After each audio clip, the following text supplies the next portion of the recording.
हाँ तो दोस्तों देखिए, सक्सेस मिरर करंट अफेयर है और यहाँ पर हम देखेंगे अप्रैल 2026 के आर्थिक घटना संग्रह के बारे में। ठीक है ना।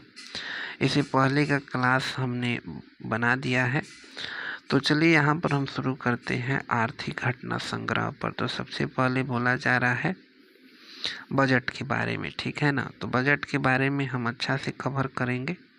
बोला जा रहा है कि वित्त मंत्री निर्मला सीतारमण ने संसद में क्या किया ना, पेश किया केंद्रीय बजट 2026-27। तो वित्त मंत्री निर्मला सीतारमण ने 1 फरवरी 2026 को संसद में केंद्रीय बजट 2026-27 पेश किया। यह जो बजट है यह क्या है, युवा शक्ति पर आधारित रहा तथा गरीबों, वंचितों और पिछड़ों पर विशेष ध्यान केंद्रित करता है। इसका उद्देश्य आर्थिक विकास को तेज करना तथा लोगों की क्षमता बढ़ाना है। अब देखिए बजट में कुल व्यय के बारे में बात करें तो कितना है, तो 53,47,315 करोड़ है। 53,47,315 करोड़ रखा गया है। और यह पिछले बरस के संशोधित अनुमान जो कितना है, तो 49,64,842 करोड़ से लगभग 7.7% अधिक है। 7.7% अधिक है। इसमें राजस्व व्यय और पूंजी व्यय दोनों शामिल है जो विकास को गति देंगे। उसके बाद देखिए पूंजीगत व्यय पर बात करें तो पूंजीगत व्यय को 12,21,821 करोड़ तक बढ़ाया गया है। यह सकल घरेलू उत्पाद का 3.1% है। 3.1% है। इससे बुनियादी ढांचे का विकास होगा और रोजगार के अवसर बढ़ेगा जो आर्थिक प्रगति को मजबूत करेगा। राजकोषीय घाटा सकल घरेलू उत्पाद का कितना है, तो 4.3% तक सीमित रखा गया है। यह पिछले बजट के 4.4% से कम है। इससे वित्तीय अनुशासन बना रहेगा और अर्थव्यवस्था स्थिर रहेगी। कर्ज एवं सकल घरेलू उत्पाद का अनुपात कितना है, तो 55.6% अनुमानित है और सरकार का लक्ष्य 2031 तक इसे 50% तक करना है। इससे ब्याज भुगतान कम होगी और प्राथमिक क्षेत्रों में अधिक निवेश संभव होगा। युवा शक्ति पर जोर देते हुए कौशल विकास, रोजगार और उद्यमिता को बढ़ावा दिया गया है और इससे भारत की जनसंख्यांकी लाभांश को उत्पादन क्षमता में बदलने का प्रयास किया जाएगा जो लंबे समय तक विकास सुनिश्चित करेगा। विनिर्माण क्षेत्रों में 7 रणनीतिक क्षेत्रों को बढ़ावा दिया गया है। इसमें जैव दवा, अर्धचालक, इलेक्ट्रॉनिक घटक तथा दुर्लभ पृथ्वी चुंबक तथा रसायन, पूंजीगत सामान और कपड़ा शामिल है। जैव दवा शक्ति अर्थात बायो फार्मा शक्ति, तो जैव दवा शक्ति योजना के लिए 10,000 करोड़ का प्रावधान है। यह 5 वर्षों में जैव दवाओं और जैव समान दवाओं का घरेलू उत्पादन को मजबूत करेगा जो स्वास्थ्य क्षेत्र में आत्मनिर्भरता बढ़ाएगा। अर्धचालक मिशन 2.0 शुरू करने की घोषणा की गई है। इससे भारत की अर्धचालक क्षमता बढ़ेगी और आपूर्ति श्रृंखला मजबूत होगी। यह तकनीकी क्षेत्र में वैश्विक प्रतिस्पर्धा को बढ़ावा देगा। इलेक्ट्रॉनिक घटक विनिर्माण योजना के लिए आवंटित 40,000 करोड़ किया गया है। 40,000 करोड़ इसमें इलेक्ट्रॉनिक उद्योग मजबूत होगा और निर्यात बढ़ेगा जो रोजगार का नया अवसर पैदा करेगा। दुर्लभ पृथ्वी चुंबकों के लिए समर्पित गलियारे बनाए जाएंगे। इससे खनन, प्रसंस्करण तथा अनुसंधान एवं विनिर्माण को बढ़ावा मिलेगा जो रक्षा और ऊर्जा क्षेत्र में उपयोगी होगा। 3 समर्पित रसायन पार्क स्थापित किए जाएंगे। इससे रसायन उद्योग का विकास होगा तथा पर्यावरण अनुकूलन उत्पाद को प्रोत्साहन मिलेगा, जो औद्योगिक प्रगति में सहायक सिद्ध होगा। इसके बाद है पूंजीगत सामान के लिए निर्माण उपकरण और कंटेनर योजना शुरू की गई है। इससे घरेलू उत्पाद बढ़ेगा और आयात पर निर्भरता कम होगी, जो अर्थव्यवस्था को मजबूत बनाएगा। कपड़ा क्षेत्र में प्राकृतिक रेशे पर आत्मनिर्भरता और विस्तार योजना पर जोर है। राष्ट्रीय हथकरघा और हस्तशिल्प कार्यक्रम से कारीगरों को लाभ मिलेगा और रोजगार बढ़ेगा।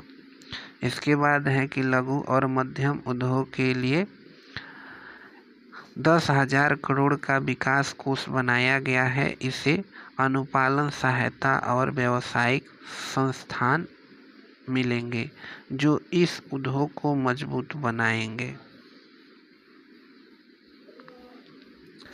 आगे बोला जा रहा है कि बुनियादी ढांचे के लिए जोखिम गारंटी को स्थापित किया जाएगा। इससे निवेश को सुरक्षा मिलेगी और परियोजनाएं तेजी से पूरी होगी, जो विकास को गति देगा। माल ढुलाई के लिए समर्पित गलियारे और 20 नए जलमार्ग चालू किए जाएंगे। इससे परिवहन सुगम होगा और लागत कम होगी, जो व्यापार को बढ़ावा देगा। 7 उच्च गति रेल गलियारे विकसित किए जाएंगे और यह शहरों को जोड़ेंगे और पर्यावरण अनुकूलन यात्री प्रणाली को बढ़ावा देंगे, जो विकास के कनेक्टर के रूप में काम करेगा। अब देखिए रक्षा मंत्रालय को 7.84 करोड़ लाख आवंटित किया गया है। 84 लाख करोड़ आवंटित किया गया है। ये पिछले बरस से 15.3% अधिक है। इससे आधुनिकीकरण और सुरक्षा मजबूत होगी। गृह मंत्रालय को 2.55 लाख करोड़ दिए गए हैं। यह पिछले वर्ष से 9.44% अधिक है। इससे क्या होगा तो आंतरिक सुरक्षा और सीमा प्रबंधन में सुविधा होगा। नया आयकर अधिनियम 2025 अप्रैल 2026 से लागू होगा। इससे आयकर नियम सरल होंगे और फॉर्म आसान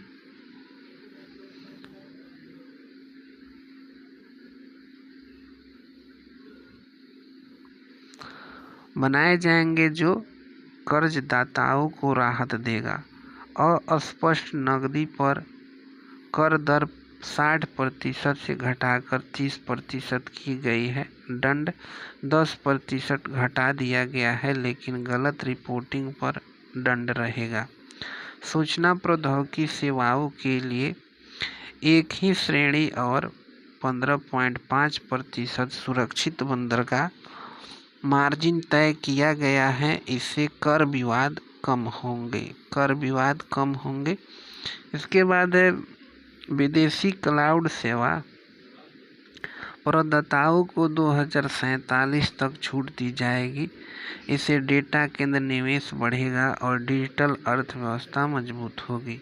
पर्यटन क्षेत्र में 20 स्थलों पर गाइडों का कौशल विकास होगा तथा 12 सप्ताह का प्रशिक्षण कार्यक्रम शुरू किया जाएगा, जो पर्यटन को बढ़ावा देगा। खेल क्षेत्र में खेलो भारत मिशन में परिवर्तन आएगा। इससे अगले दशक में खेल सुविधा और प्रशिक्षण बेहतर होंगे, जो युवाओं को प्रेरित करेगा। कृषि में बहुभाषी कृत्रिम बुद्धिमत्ता उपकरण भारत विस्तार शुरू किया जाएगा। इससे कृषि ढेर पोर्टल तथा कृषि संस्थान के पैकेज को एकीकृत किया जाएगा। राज्य सरकार को 1.4 लाख करोड़ वित्त आयोग अनुदान दिए गए हैं।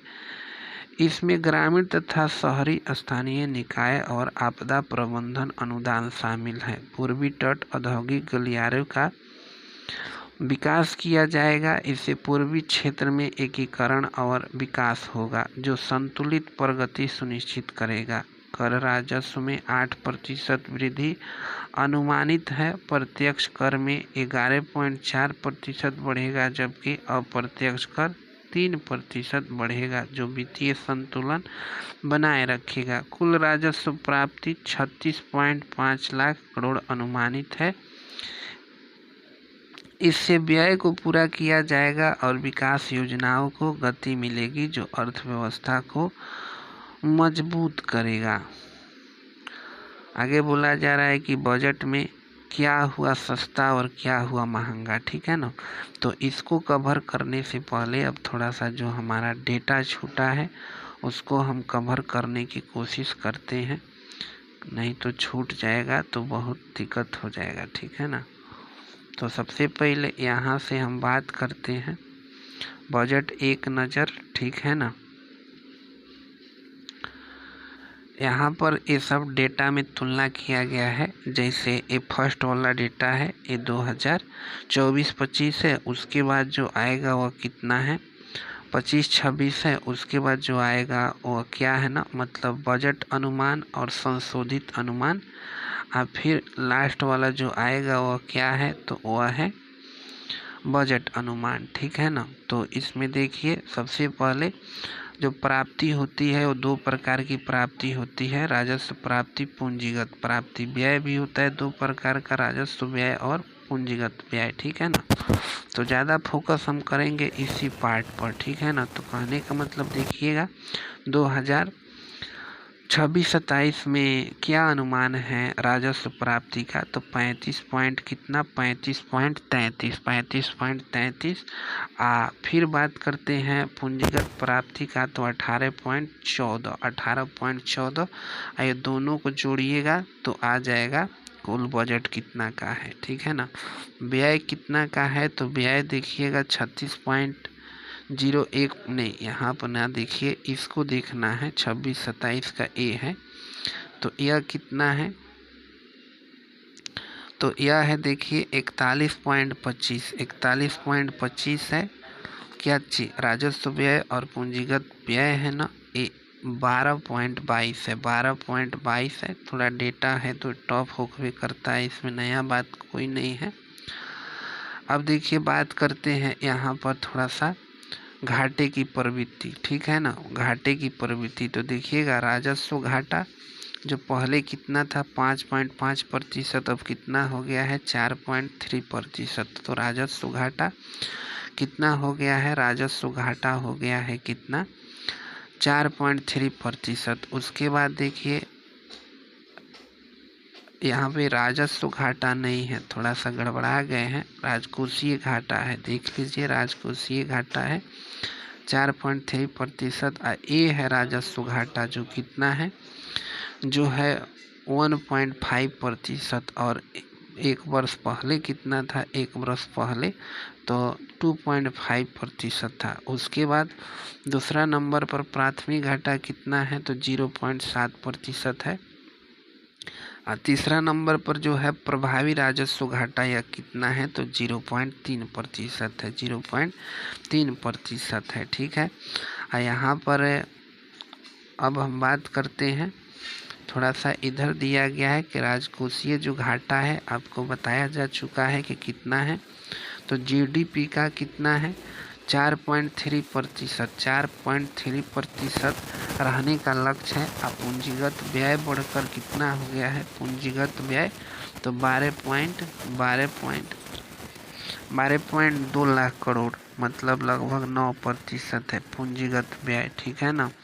अब देखिए बजट 3 कर्तव्यों पर आधारित है। 3 कर्तव्य कौन है, तो पहला है विकास को गति देना और बनाए रखना, विकास को गति देना बनाए रखना। दूसरा कर्तव्य है कि क्षमताओं का निर्माण एवं आकांक्षाओं की पूर्ति, क्षमताओं का निर्माण और आकांक्षाओं की पूर्ति।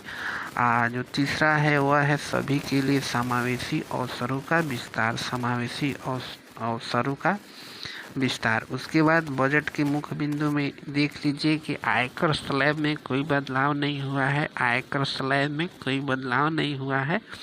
इसके बाद है कि डेरिवेटिव्स पर सिक्योरिटीज ट्रांजैक्शन टैक्स में बढ़ोतरी की गई है। डेरिवेटिव पर सिक्योरिटी ट्रांजैक्शन टैक्स में वृद्धि की गई है। चयनित वस्तुओं पर कस्टम ड्यूटी का युक्तिकरण, कैंसर दवाओं का छूट, ठीक है ना। उसके बाद प्रमुख शहरों के बीच 7 नए हाई स्पीड रेल कॉरिडोर, प्रमुख शहरों के बीच 7 नए हाई स्पीड रेल कॉरिडोर।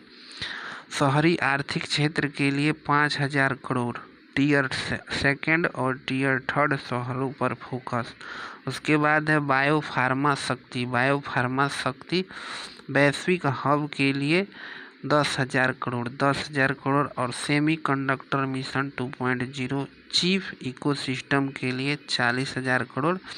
रणनीतिक खनिज एवं रेयर अर्थ कॉरिडोर प्रस्तावित है। उसके बाद है चैंपियन एसएमई के लिए 10,000 करोड़ का एसएमई ग्रोथ फंड। उसके बाद भारत विस्तार किसानों के लिए एआई आधारित प्लेटफॉर्म तथा ग्राम स्वराज पहल, खादी, हथकरघा और हस्तशिल्प को बढ़ावा। कार्बन कैप्चर मिशन उत्सर्जन घटकों के लिए 20,000 करोड़ और हर जिले में बालिका छात्रावास, उच्च शिक्षा में भागीदारी बढ़ाने पर जोर। थोड़ा सा कुछ और डाटा मिलेगा, उसको हम लोग कवर कर लेंगे। यहाँ पर देखिए बजट में बात करते हैं तो योजनावार आवंटन, तो सब तो हम नहीं देखेंगे यहाँ पर, ठीक है ना, लेकिन कुछ देखेंगे। जैसे वीजीवी राम जी कितना है, यहाँ पर ए है 95,692। उसके बाद जल जीवन मिशन ये कितना है, जल जीवन मिशन ये 67,670। और उसके बाद पीएम किसान पर बात करें तो 63,500 करोड़ है। वृद्धि ये उतना इम्पोर्टेंट नहीं है, ठीक है ना। अब देखिए, अब यहाँ पर बात करते हैं कि खर्च कैसे होता है। तो देखिए केंद्र सरकार की पैसा जो कितना है, तो देखिएगा पैसा है 53,47,315 करोड़। इसमें ब्याज है वो लगभग 14 लाख है। कितना है, 14 लाख। परिवहन पर जो खर्च होगा वो लगभग 5 लाख खर्च होगा। रक्षा पर 5 लाख खर्च होगा। सब्सिडी पर बात करें तो 4 लाख खर्च होगा। पेंशन पर 2 लाख खर्च होगा। और वो सभी आपको देखने का ज़रूरत नहीं है, ठीक है ना, क्योंकि देखने से कोई फ़ायदा भी नहीं होगा, ठीक है। अब चलिए आगे, अब आगे बात करते हैं। तो आगे हम कहाँ तक आए थे, जहाँ से बैक गए हैं।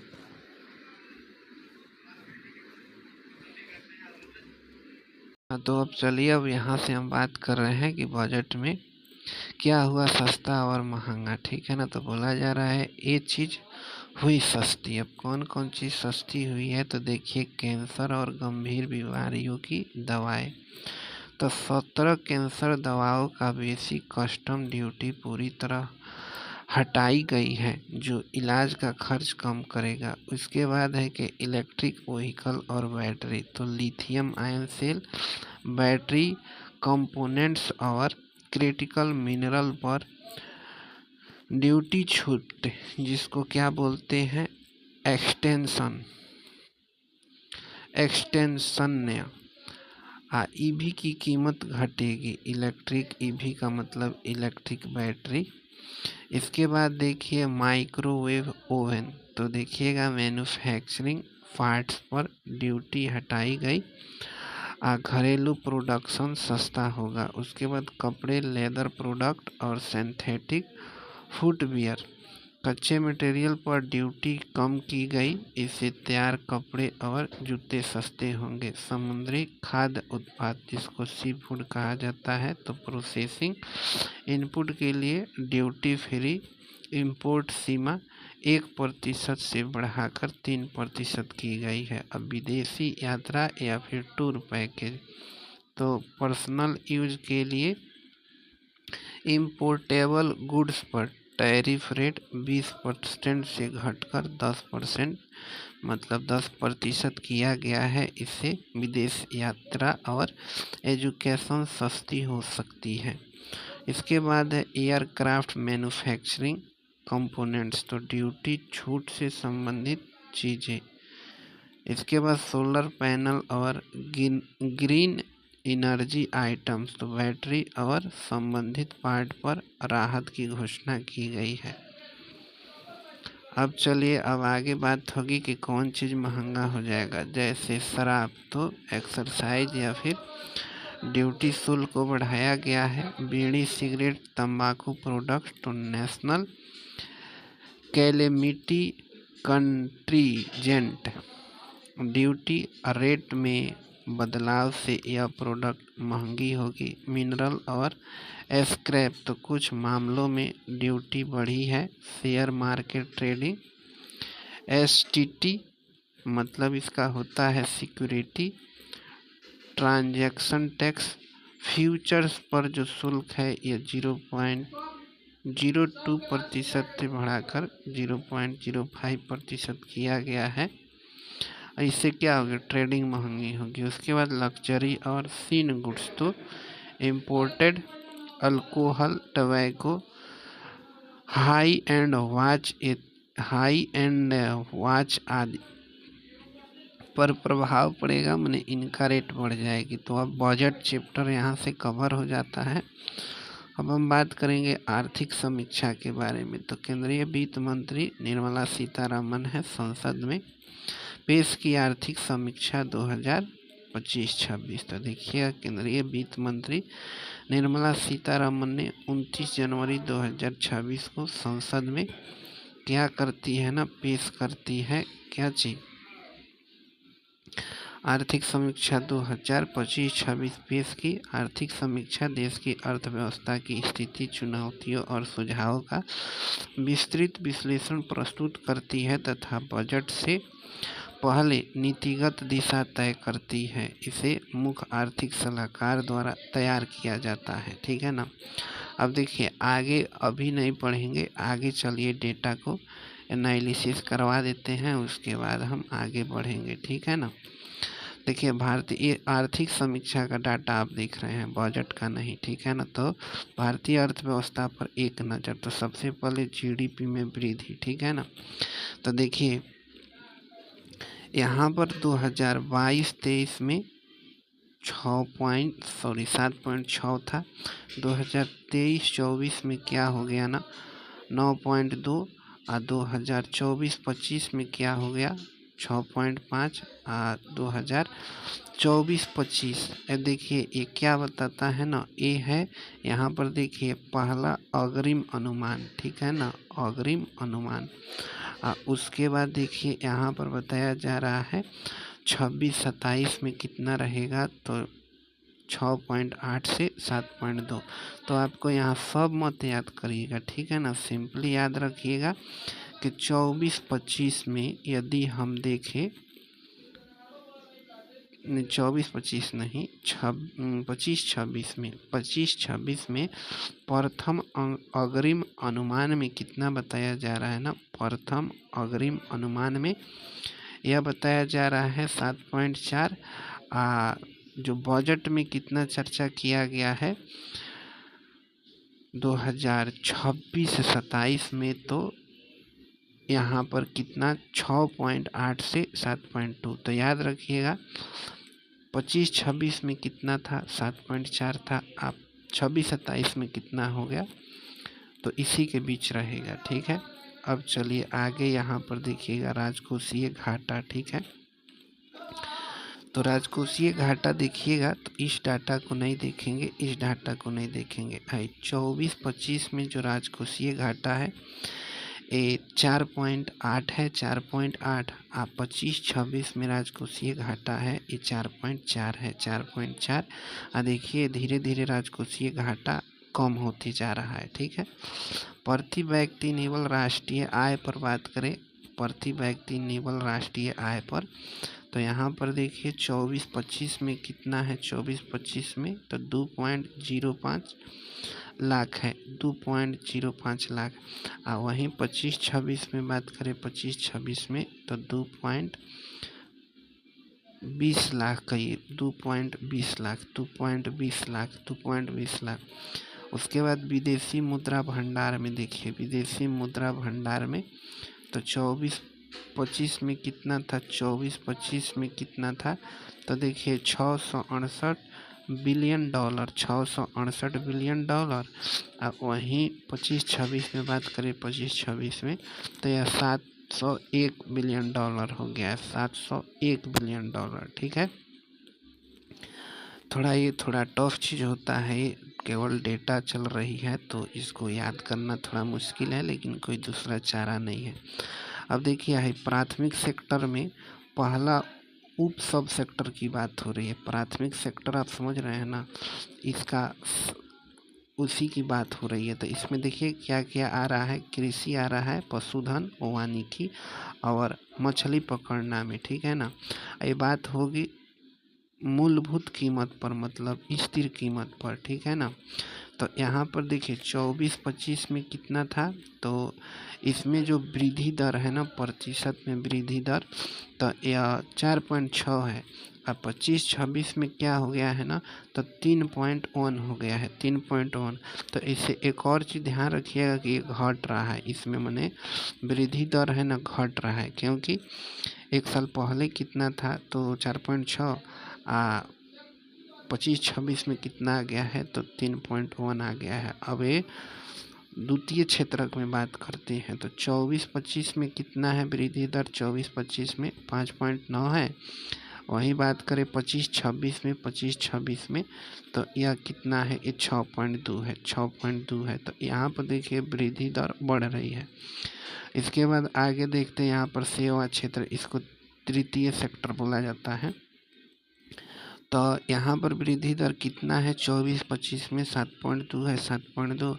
अब 25-26 में बात करें, 25-26 में तो यहाँ पर 9.1 है। तो कहने का मतलब कि ये जो प्राथमिक सेक्टर है ना, इसमें वृद्धि दर घट रहा है और ये दोनों में बढ़ रहा है। ठीक है ना, अब देखिए यहाँ पर खदान उत्पादन के बारे में बात करें, खदान उत्पादन में। ठीक है ना, तो यहाँ पर देखिए केवल आप 24-25 का याद रखिएगा। 24-25 में कितना है, तो 24-25 में यहाँ पर 357.5 मिलियन टन है, 357.5 मिलियन टन। एक काम करिए, 23-24 का भी याद रखिएगा कि 332.3 मिलियन टन है, मिलियन टन है। तो यहाँ से आप आर्थिक सर्वेक्षण पढ़ लिए। ठीक है ना, अब इसका जो भाषाई लैंग्वेज में दिया गया है उसको हम कवर कर देते हैं, आपको और अच्छा तरह से समझ में आ जाएगा। ठीक है, तो कहाँ से शुरू करना है हमको, यहीं से शुरू करते हैं। वित्त मंत्री जो है ना, यह संसद में पेश की आर्थिक समीक्षा 2025-26। तो बोला जा रहा है कि केंद्रीय वित्त मंत्री निर्मला सीतारमण ने 29 जनवरी 2026 को संसद में क्या करती है ना, संसद में क्या करती है, आर्थिक समीक्षा 2025-26 पेश की।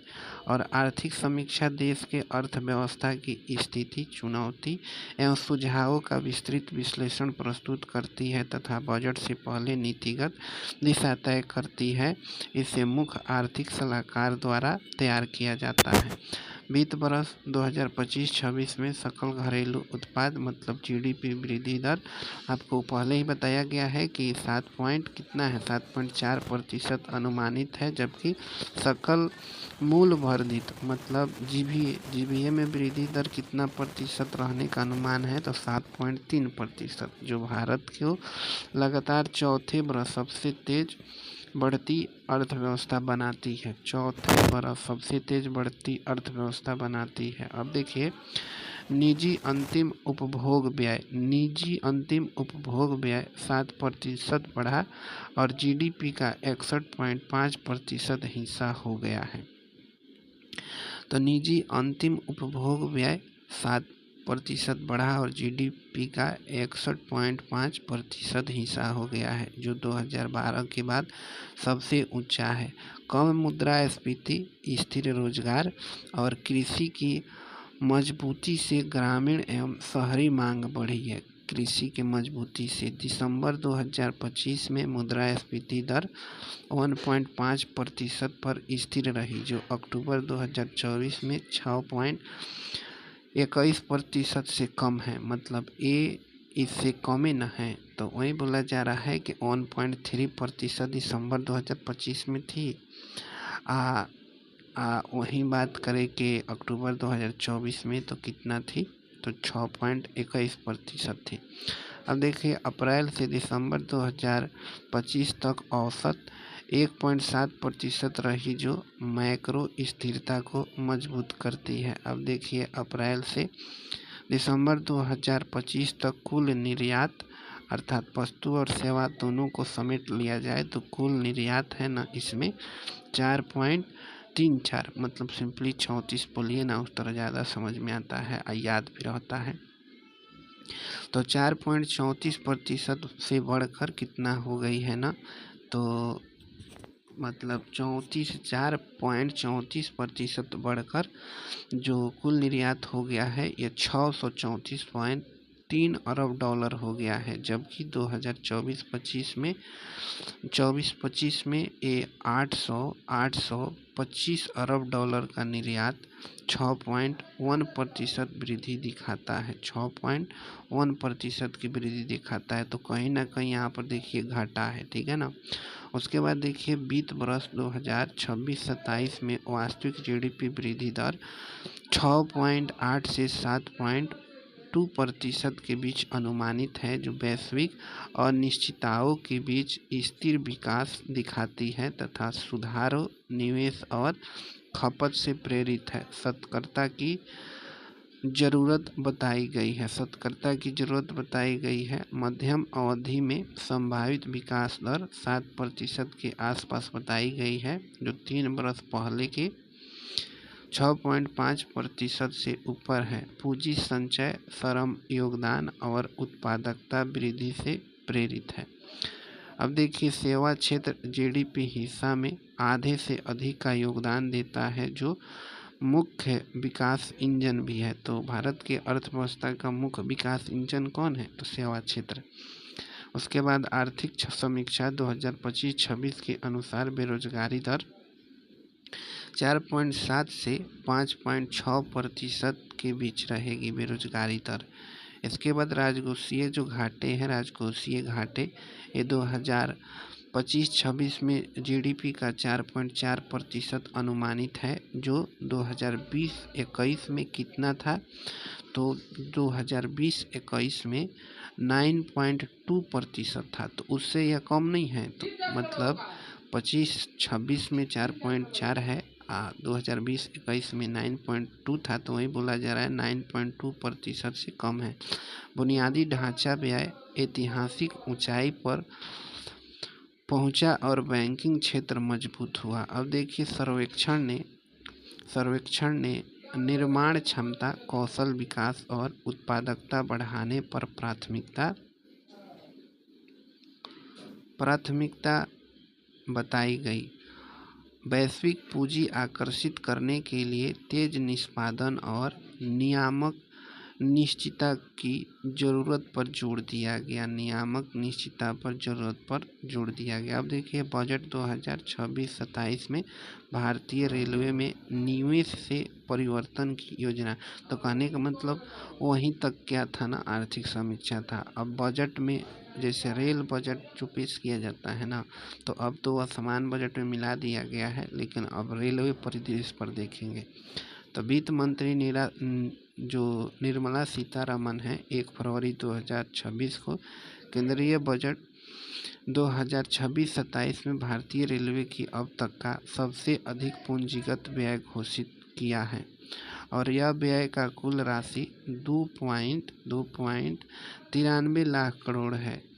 गौरव की बात यह है कि केंद्रीय बजट के अंतर्गत ही रेल क्षेत्र के लिए घोषणाएं की जाती है और पिछले बरस के 2.78 लाख करोड़ के व्यय की तुलना में इस वर्ष का निवेश 10% क्या हुआ है ना, बढ़ा है। तो आपको दिखाई दे ही रहा होगा कि बढ़ा है, ठीक है ना। अब देखिए बजट में 7 नए उच्च गति रेल गलियारों की घोषणा की गई है। ये गलियारे तेज एवं पर्यावरण अनुकूल परिवहन प्रदान करेंगे, जिससे विभिन्न क्षेत्रों में विकास को बढ़ावा मिलेगा। नई रेल लाइनों के निर्माण के लिए पर्याप्त धनराशि आवंटित की गई है।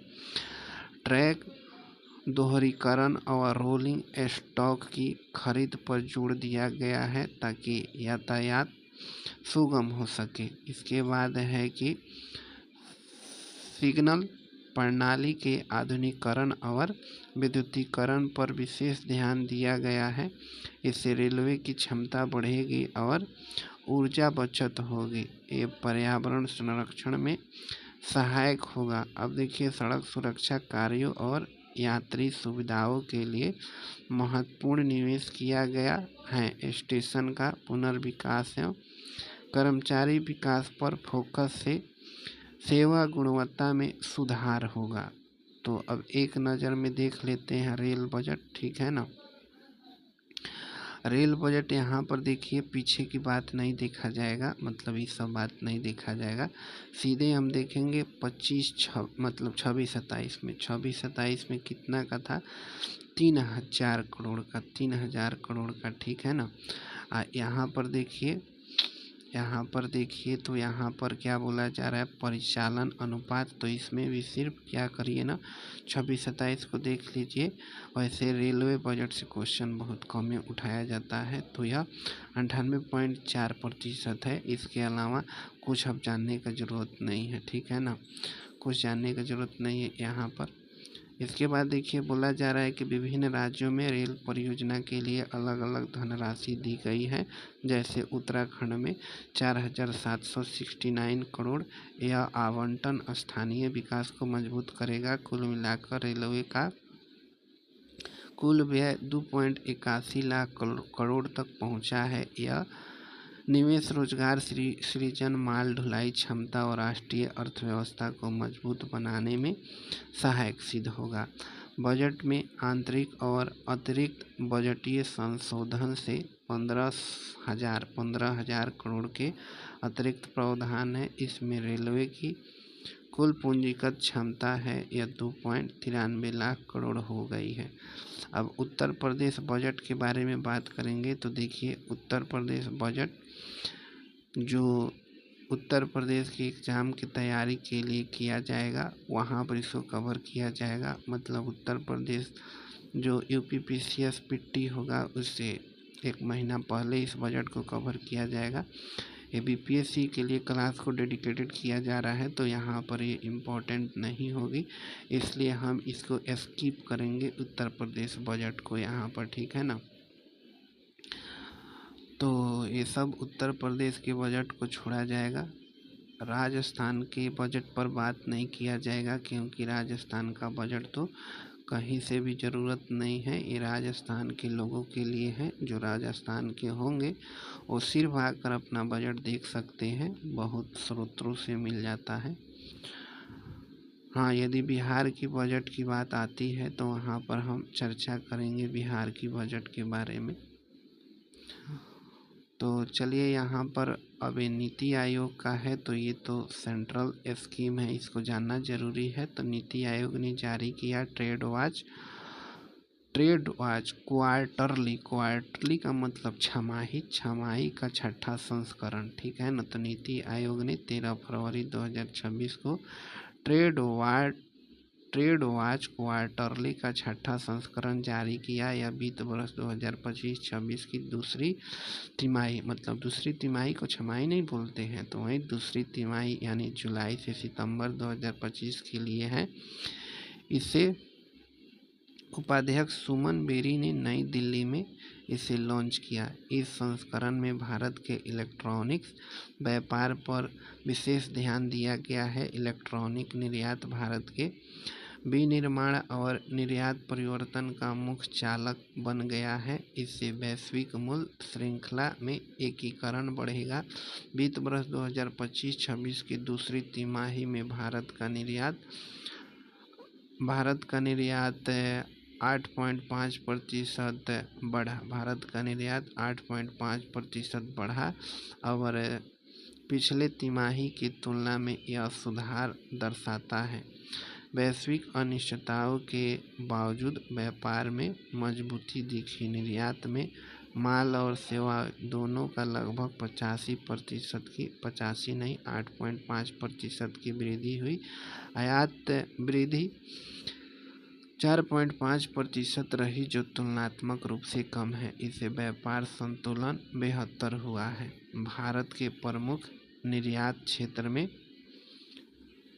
शिपमेंट का 89% हिस्सा है। शिपमेंट और यह वर्ष दर वर्ष 7.7% की दर से बढ़ा और उत्तरी अमेरिका तथा यूरोपीय संघ सबसे आगे रहे। रिपोर्ट में इलेक्ट्रॉनिक निर्यात बढ़ाने के लिए रोड मैप सुझाया गया है। घरेलू मूल्य संवर्धन, अनुसंधान, विकास और पारिस्थितिकी तंत्र को गहरा करने पर जोर है। इसे 2030 तक 500 अरब डॉलर विनिर्माण लक्ष्य हासिल होगा।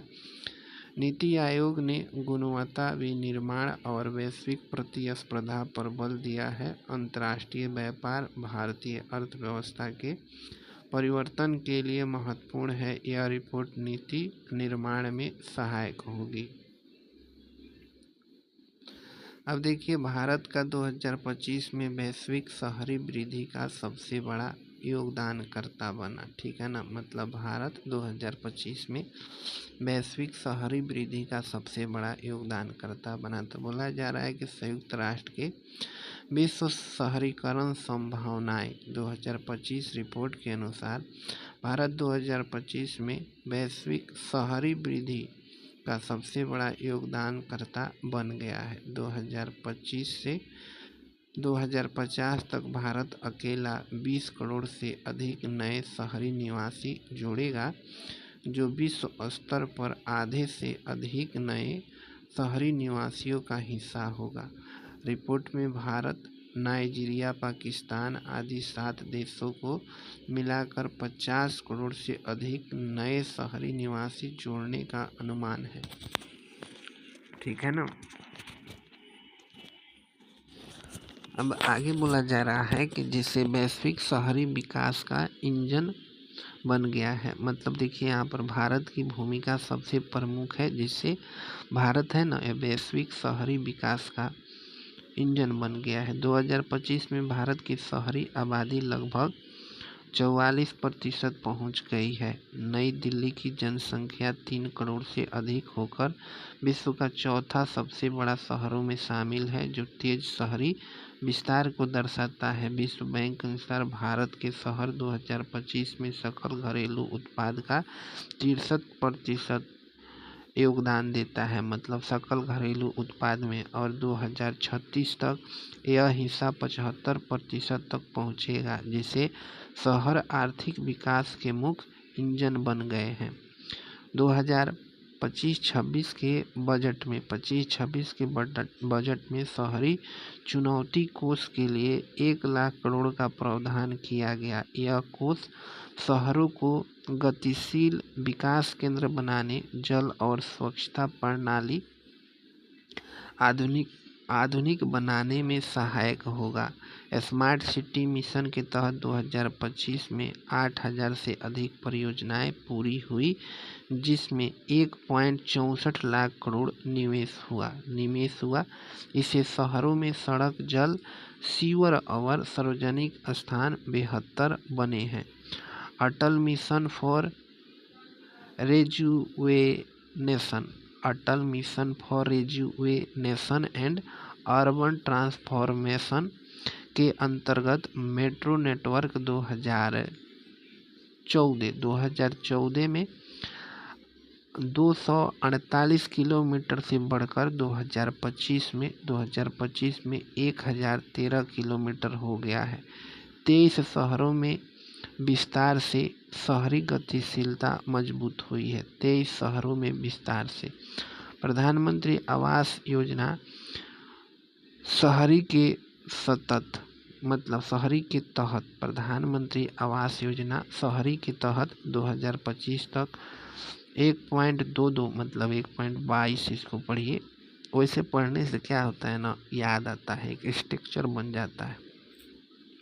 तो 1.22 करोड़ घर स्वीकृत हुए, जिसमें से 96 लाख पूरे हो चुके हैं। यह जो योजना है शहरी गरीबों के लिए आवास सुनिश्चित कर विकास को समावेशी बनाती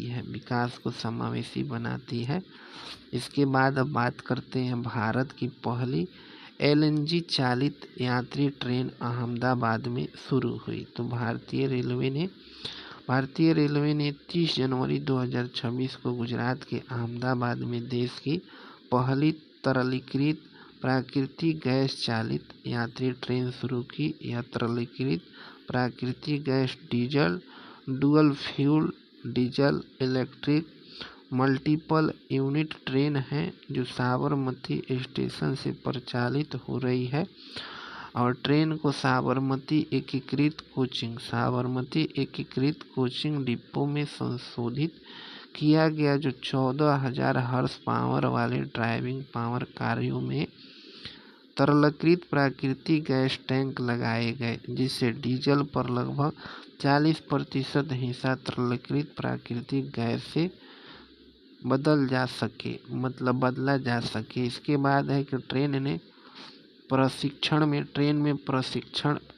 प्रशिक्षण में 2000 किलोमीटर से अधिक दूरी सफलतापूर्वक तय की। एक बार पूर्ण टैंक भरने पर 2200 किलोमीटर तक चल सकती है, जिससे ईंधन भरने की आवश्यकता कम होगी। यह परियोजना पर्यावरण अनुकूलन और टिकाऊ रेल परिवहन की दिशा में महत्वपूर्ण कदम है। इससे रेलवे की हरित ऊर्जा पहल को मजबूती मिलेगी और भविष्य में अन्य ट्रेनों में भी लागू किया जा सकता है। इसके बाद है प्राकृतिक आपदाओं से प्रभावित कर्जदारों के लिए RBI का ड्राफ्ट फ्रेमवर्क जारी। तो बोला जा रहा है भारतीय रिजर्व बैंक अर्थात RBI ने 27 जनवरी 2026 को प्राकृतिक आपदाओं से प्रभावित कर्जदारों के लिए ड्राफ्ट दिशा निर्देश जारी किए। यह फ्रेमवर्क 1 अप्रैल 2026 से लागू होगा तथा बाढ़, भूस्खलन जैसे घटनाओं में कर्जदारों की मदद करेगा। इसके बाद है कि दिशा निर्देशों में बैंकों की अपनी ऋण नीतियों में प्राकृतिक आपदाओं का प्रभाव शामिल करने की आवश्यकता है। यह सिद्धांत आधारित दृष्टिकोण है जिसमें विनियमित संस्थाओं को राहत योजना को डिजाइन करने की स्वतंत्रता मिलेगी। केवल वे कर्ज जो मानक श्रेणी में हैं और आपदा की तिथि पर 30 दिनों से कम बकाया है, राहत के योग्य होंगे। इससे अचानक झटके वाले मामलों पर ध्यान केंद्रित रहेगा। राहत योजना में भुगतान की पुनर्निर्धारण, ब्याज को अन्य ऋण सुविधाओं में बदलना, अस्थायी मोरेटोरियम मतलब भुगतान संस्थगन और अतिरिक्त वित्तीय सहायता शामिल हो सकती है। यह कर्जदार की व्यवहार्यता मूल्यांकन पर आधारित होगा। फ्रेमवर्क बैंक, गैर बैंकिंग वित्तीय कंपनी और सभी भारतीय वित्त संस्थाओं पर लागू होगा। इससे जलवायु जोखिम से निपटने में मदद मिलेगी और कर्जदारों की वित्तीय तनाव कम होगा। अब देखिए भारतीय रिजर्व बैंक ने फीड बैंक के लिए, भारतीय रिजर्व बैंक है यह फीड बैंक के लिए 17 फरवरी 2026 तक समय दिया है। इसे दिशा निर्देश को अंतिम रूप मिलेगा और बैंकों को आपदा पूर्व तैयारी करने का निर्देश दिया गया है। यह पहल भारत के बढ़ते जलवायु जोखिम को ध्यान में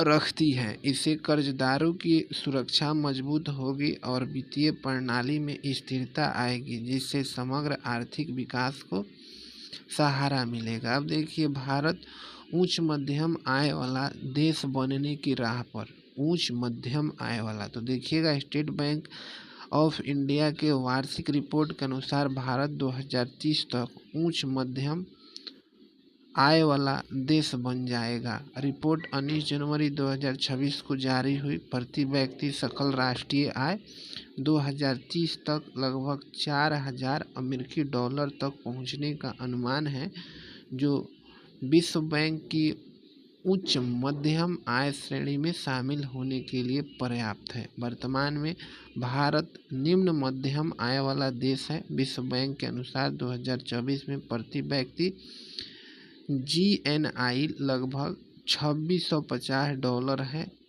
उच्च मध्यम आय की जो सीमा है 2024 में 4496 से 13935 डॉलर के बीच है, जिसे 2030 तक पार करने की राह पर भारत है।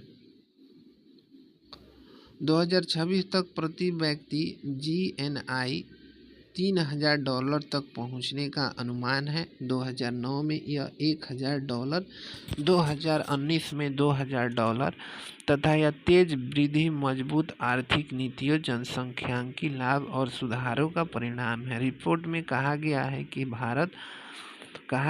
कि भारत 2028 तक दुनिया का तीसरा सबसे बड़ी अर्थव्यवस्था बन जाएगा।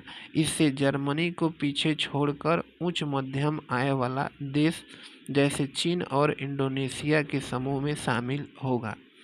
उच्च मध्यम आय वाला बनने से जीवन स्तर में सुधार आएगा, उत्पादकता बढ़ेगी और अधिक निवेश आएगा। हालांकि असमानता, बेरोजगार और क्षेत्रीय असंतुलन जैसे चुनौती बनी रहेगी, जिसे सुधार से दूर करना होगा।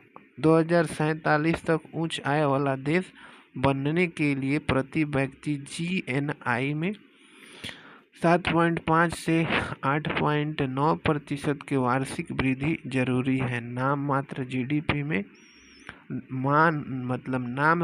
GDP में डॉलर में 11.5% वृद्धि की आवश्यकता है, जो पूर्व में हासिल की जा चुकी है। यह प्रगति विकसित भारत 2047 के लक्ष्य की दिशा में महत्वपूर्ण कदम है। मजबूत आर्थिक नीतियाँ, बुनियादी ढांचा और मानव पूंजी में निवेश से भारत तेजी से आगे बढ़ रहा है। अब देखिए,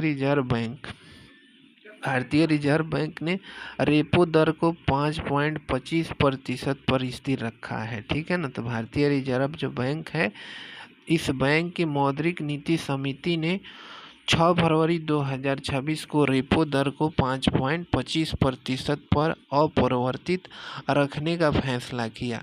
समिति ने मुद्रास्फीति को 4% के लक्ष्य के आसपास रखने पर जोर दिया। वर्तमान में खुदरा मुद्रास्फीति दिसंबर 2025 में 4.8% थी, जो लक्ष्य से थोड़ी ऊपर है।